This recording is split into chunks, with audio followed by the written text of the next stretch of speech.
Hola chicos, espero que anden bien. Hoy les traigo esta clase de intoxicación por plomo como para complementar o anexar a la clase de toxicología que ya vimos, porque una de las compañeras me comentó que en su tutoría lo estuvieron viendo. Bueno, la intoxicación por plomo también se denomina saturnismo, plumbosis o plombemia.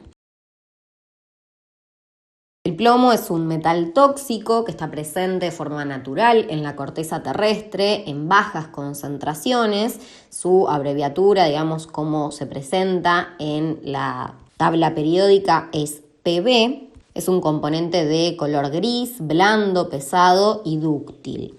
Ampliamente utilizado en la fabricación de diversos elementos, más que nada en el pasado. Hoy en día se está tratando de reemplazar a este componente por otros materiales que sean menos tóxicos y que también sean de menor costo y de mayor vida útil. Este uso amplio, este uso generalizado del plomo hizo que se genere una gran contaminación del medio ambiente y gran cantidad de intoxicaciones en humanos, representando un grave problema para la salud pública.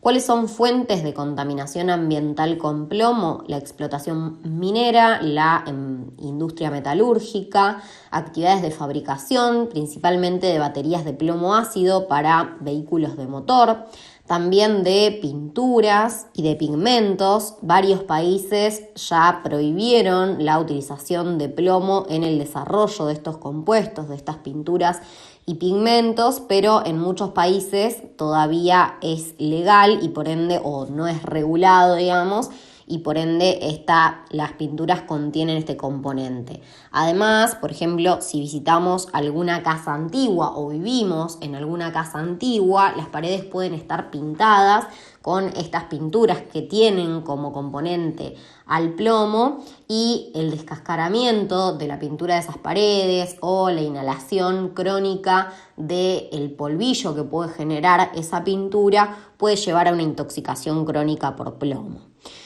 Otro de los materiales en los cuales se utilizaba el plomo es la vajilla de cristal. Entonces, por ahí, si uno bebe de una vajilla de cristal vieja, más que nada bebidas de tipo cola o que por ahí son más corrosivas que el agua, también se puede generar una intoxicación crónica. También el plomo se utiliza en el desarrollo o fabricación de municiones, ¿sí? Incluso también en la aleación de ciertas joyas y de algunos juguetes. Finalmente también existen combustibles que contienen plomo y al igual que las pinturas, hay algunos países, la mayoría en los cuales está prohibido esto, pero otros en los cuales no está regulado. En la actualidad, como yo les decía, este material fue reemplazado por otros, principalmente el plástico, en general en lo que es el desarrollo o la fabricación de las cañerías. Los caños de agua de las casas antiguas contenían plomo, ¿sí? O estaban fabricados de plomo, y hoy en día la mayoría están fabricados de distintos tipos de plástico. Volviendo entonces a lo que es la intoxicación, esta intoxicación puede ser aguda o puede ser crónica. La intoxicación aguda es poco frecuente, en general ocurre en niños que son particularmente vulnerables no solo para la intoxicación aguda, sino también para la intoxicación crónica, porque llegan a absorber una cantidad de plomo que es entre 4 y 5 veces mayor a la de los adultos, y además por su curiosidad innata y la costumbre que es propia de su edad de llevarse cosas a la boca, están más propensos a chupar, a tragar, a comer objetos que tienen en su composición plomo. Como les decía, muchos juguetes tienen en su composición este químico o este metal. Y esto está más exacerbado aún en aquellos niños que tienen pica, que es una ansia persistente y compulsiva de ingerir sustancias no comestibles. Esto es bastante frecuente en los niños que tienen anemia, ¿sí? Anemia ferropénica, que también es muy frecuente en los niños pequeños que empiezan a comer distintos componentes no comestibles, como por ejemplo la tierra, que puede estar contaminada con plomo, o polvo o escamas de pintura de plomo, como yo les decía, en estas casas antiguas. En general, en el caso de intoxicaciones agudas, se genera por la ingestión, como les decía, de compuestos de plomo o la inhalación de vapores que contengan estas partículas. Por otro lado, lo que es la intoxicación crónica es la forma de presentación más habitual y se debe obviamente a la exposición a largo plazo a compuestos que contienen plomo por vía inhalatoria percutánea digestiva, es decir, por cualquier otra vía. ¿Cuáles son fuentes de intoxicación? Más o menos lo que veníamos diciendo. En general, en la antigüedad, cuando las tuberías o las cañerías de las casas eran de plomo, las personas solían intoxicarse de forma crónica con el agua potable que se canalizaba a través de estas tuberías. O bien, aunque las tuberías o las cañerías no fueran de plomo, muchas veces tienen soldaduras a base de este metal. Otra de las causas es la ingestión de alimentos envasados en recipientes que están esmaltados con plomo o soldados también con este metal. Otra fuente de intoxicación son las partículas de plomo generadas por la combustión de materiales que contienen este metal. También los pigmentos y pinturas, como les decía, en esos países en los cuales todavía no está regulado esto. Artículos de joyería y juguetes, más que nada en los niños, si son pequeños pueden ingerirlos. La vajilla de cristal, como les decía, más que nada cuando se beben bebidas más corrosivas, como lo es la Coca-Cola. Productos de cosmética, esto hubo una gran difusión ahora con todo lo que es la sociedad de consumo, de que muchos productos de cosmética, principalmente maquillajes de imitación, que no tienen las aprobaciones de ANMAT acá en Argentina, son importados, son imitaciones, que en su composición en muchos casos presentan plomo. También con algunos medicamentos sucedería lo mismo. ¿Cuáles son las vías de intoxicación? Son la inhalatoria, es decir, nosotros inhalamos, por ejemplo, polvo que contiene plomo, o bien inhalamos los gases producidos por la combustión de materiales que contienen plomo. Por la vía percutánea, es decir, el contacto con la piel, por ejemplo, en los productos cosméticos. Y por la vía digestiva, en el caso de la ingesta de agua contaminada, de alimentos contaminados, o en el caso de los niños que se meten cualquier cosa a la boca. En relación con los mecanismos de toxicidad, estos no están claramente definidos, pero se sabe que el plomo actúa con los grupos sulfidrilos de distintas enzimas que dependen de zinc, y en este caso lo que hacen es interferir en el metabolismo del hemo.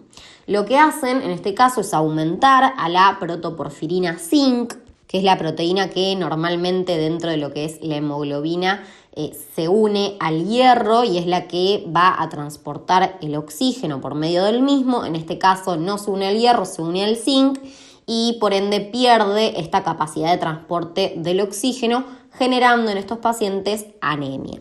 También van a interferir en el metabolismo del calcio y van a incrementar el estrés oxidativo. ¿Cómo incrementan el estrés oxidativo? Aumentando la producción de radicales libres y disminuyendo la actividad de los sistemas antioxidantes y disminuyendo las concentraciones de glutatión, que también es un importante antioxidante. Recordemos que los radicales libres desestabilizan la estructura de todas las sustancias que componen a la célula, es decir, tanto los lípidos de la membrana como el ADN a nivel del núcleo, las proteínas de las organelas y demás, generando disfunción de las distintas células de toda la economía del organismo. ¿Cómo es el cuadro clínico? Es decir, ¿cuáles son las manifestaciones de una intoxicación por plomo? Esto va a depender de si se trata de una intoxicación aguda o de una intoxicación crónica. Como dijimos, la intoxicación aguda es menos frecuente, pero sí es más frecuente en niños. La principal manifestación es la encefalopatía, es decir, que la principal manifestación es una disfunción del sistema nervioso, que en los niños puede iniciarse como irritabilidad, disminución del deseo de jugar y que progresivamente va aumentando en gravedad. Aparece una marcha atáxica, que es una marcha descoordinada, aparecen convulsiones y una alteración o disminución progresiva del nivel de la conciencia hasta llegar al coma, que es el nivel más bajo de conciencia. Además, estos pacientes pueden presentar incluso también insuficiencia renal y síntomas gastrointestinales como vómitos y un dolor abdominal agudo, que es incluso una causa de abdomen agudo médico. Como secuelas en aquellos pacientes que sobreviven puede aparecer déficit cognitivo, trastornos del comportamiento y también trastornos del aprendizaje, sobre todo, como les decía, esto es en niños. Por otro lado, en lo que es la intoxicación crónica se van a ver afectados principalmente el sistema hematopoyético, el sistema nervioso, sistema gastrointestinal y el sistema reproductor. A nivel del sistema hematopoyético, como decíamos, por esa interferencia en el metabolismo del hemo, se genera anemia, es decir, hay un trastorno del transporte del oxígeno de la hemoglobina, porque esa protoporfirina, en lugar de unirse al hierro, se une al zinc. A nivel del sistema nervioso es característica la polineuropatía periférica, que afecta principalmente a los miembros superiores y que afecta con mayor frecuencia a la parte motora de forma exclusiva y de forma muy rara genera compromiso sensitivo. Es decir, que la persona va a tener debilidad a nivel de los brazos, ¿sí? También pueden aparecer cambios en la personalidad, cefaleas, síntomas de ansiedad, depresión, convulsiones, alteración de la visión y de la memoria. Y en los niños, al igual que las secuelas de una intoxicación aguda, puede aparecer déficit cognitivo, trastornos del comportamiento y del aprendizaje. A nivel gastrointestinal puede generar dolor abdominal, que es lo que se denomina cólico saturnino, estreñimiento y vómitos abundantes. A nivel de lo que es el sistema reproductor, hay una disminución de la libido, una disfunción eréctil en los hombres e incluso también puede generar infertilidad. Otras manifestaciones que son también frecuentes son la astenia, es decir, una fatiga excesiva que los deja a los pacientes de cama, irritabilidad, el ribete de Burton, que en la próxima diapositiva vamos a ver lo que es, lesiones a nivel de la piel, hipertensión, que eso es bastante frecuente, y en las personas, las mujeres embarazadas, preeclampsia, ¿sí? Que es hipertensión asociada a proteinuria, lo cual obviamente puede tener efectos a nivel del feto, como por ejemplo un parto pretérmino, restricción del crecimiento intrauterino y demás. Acá en esta imagen lo que vemos es el clásico ribete de Burton, que es una línea de color oscura, casi negruzca les diría, a nivel del margen de las encías y que se produce por la reacción del plomo eliminado por la saliva con los restos de alimento. Para el diagnóstico, la clínica es bastante inespecífica y sutil en la mayoría de los casos, por lo que se requiere del laboratorio. Lo más importante es el nivel sérico de plomo, y si bien no existe un nivel de concentración de plomo en sangre que sea seguro o que pueda considerarse exento de riesgos, el diagnóstico de una intoxicación por plomo es definitivo si las concentraciones son mayores a 5 microgramos por decilitro. Sin embargo, esta prueba no siempre está disponible porque puede ser cara y por ende hay otras pruebas de cribado, como por ejemplo la medición de plomo en sangre capilar, como se mide la glicemia capilar con un hemoglucotest, también se podría medir el plomo, o bien la prueba de la protoporfirina eritrocitaria, protoporfirina zinc o protoporfirina libre eritrocitaria, que a menudo es inexacta y en la actualidad rara vez se usa, pero que en este caso estaría aumentada en estos pacientes por lo que dijimos en los mecanismos moleculares que tiene de toxicidad. También vamos a pedir un laboratorio en general de rutina. En el hemograma vamos a poder encontrar una anemia que puede ser normocítica o microcítica. La anemia microcítica hipocrómica es la característica de una anemia ferropénica, es decir, una anemia por déficit de hierro. En este caso, lo que sucede es que el hierro no está unido a la hemoglobina. Y por ende, justamente los eritrocitos pueden estar disminuidos de tamaño o hipocrómicos, o sea, con un color más clarito. En relación con la función renal, dijimos que esta puede estar alterada tanto en lo que es la intoxicación aguda como crónica. Entonces, en ese caso, si hay insuficiencia renal, tenemos concentraciones aumentadas de creatinina y de urea. También puede haber trastornos electrolíticos, ¿sí? Estos son los iones que hay que pedir. El ionograma clásico va a incluir al sodio, al potasio y al cloro, y aparte se piden calcio, fósforo y magnesio, porque dijimos que lo que podía hacer el plomo es alterar el metabolismo del calcio. Otra posibilidad es que solicitemos una radiografía de abdomen en la cual se pueden observar partículas de plomo que se observan radiopacas, es decir, blancas. En la próxima diapo les voy a mostrar una fotito. O bien una radiografía de huesos largos en los niños, en las cuales vamos a poder evidenciar bandas de plomo horizontales que aparecen a nivel metafisario, ¿sí? Como una banda más blanca, más radiopaca. Acá tenemos entonces las imágenes. En la figura 1 vemos una radiografía de abdomen de frente de pie, en la cual observamos a este punteado radiopaco o blanco que nos habla de la presencia de partículas de plomo en el marco colónico bajo, es decir, a nivel del colon bajo. En la figura 2 vemos las bandas radiopacas a nivel de las metáfisis en una radiografía de un niño.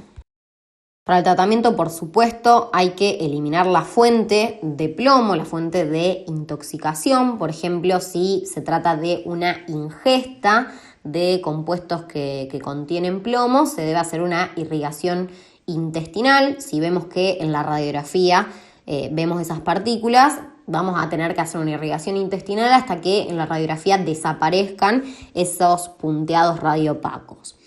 La quelación está indicada en los adultos que tienen síntomas de envenenamiento y concentraciones sanguíneas de plomo mayores a 70 microgramos por decilitro y en los niños que tienen clínica de encefalopatía o concentraciones sanguíneas de plomo mayores a 45 microgramos por decilitro.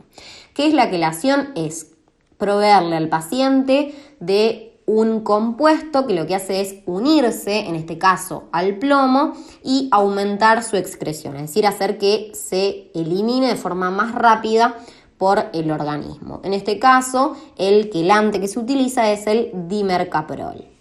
Y bueno, chicos, eso es todo, así que espero que les haya servido y les mando un beso.